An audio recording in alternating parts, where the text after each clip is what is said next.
Hey world! So, February is over, so you all can guess what this video will be.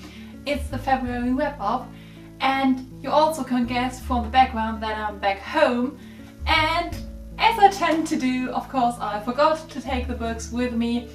However, I did read 2 comics, and I did think about that before and managed to get some clips of those. So when I talk about those, I'll cut in the clips of how the comics look. And I'm really proud of me for remembering to do that, but I forgot to take one book with me, which is the first book I read. It's Freak, and I forgot the name of the author, but I will look it up and the Goodreads link will be down below, hopefully. If not, I'll add it like 3 months later when I'm back at uni. But Freak is actually a children's book. It's basically about 2 guys who are, I think, about like 10 years old.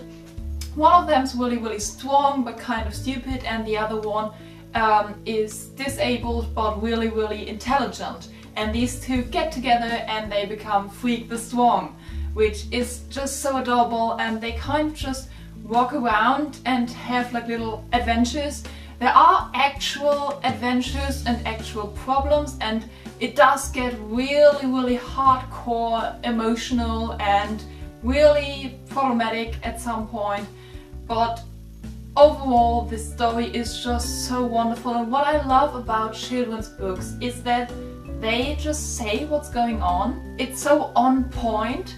They don't talk and talk, they just say what's happening and what they're feeling, and it just kind of hits me on a deeper level. Then, as I said, I read 2 comics, one of which was the second part of SpiderMan 2099.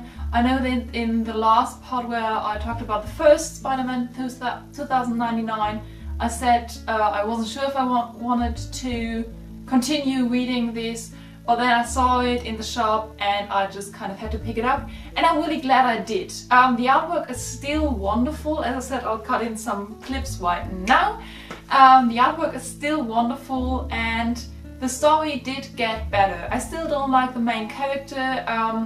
He's still kind of not my type, but the story itself, they just introduced so many amazing new characters and also a lot of really good plot twists. I think that's something they do really well in this comic, that they introduce plot twists that still make sense and still bring the story along and still kind of work in the overall plot. So I really did enjoy this. I'm looking forward to the next one, and yeah, it's a good one. Then the second comic I read was actually Miss Peregrine's Home for Peculiar Children, the comic adaptation.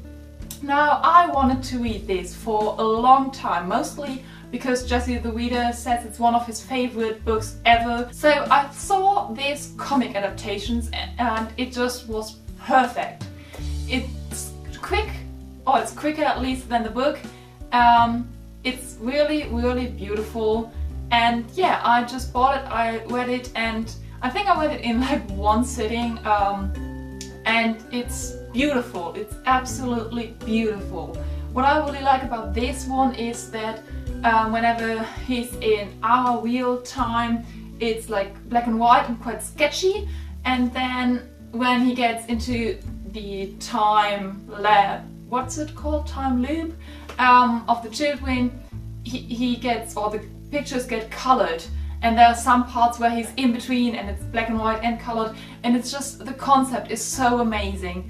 I do have to say that I wasn't that big a fan of the story itself yet. I do want to know what comes next. And then the last book I read was this one, which doesn't really tell you anything because I forgot to bring the paper bag, what's it called? The pictures. I took it off. But it's the Dilettants,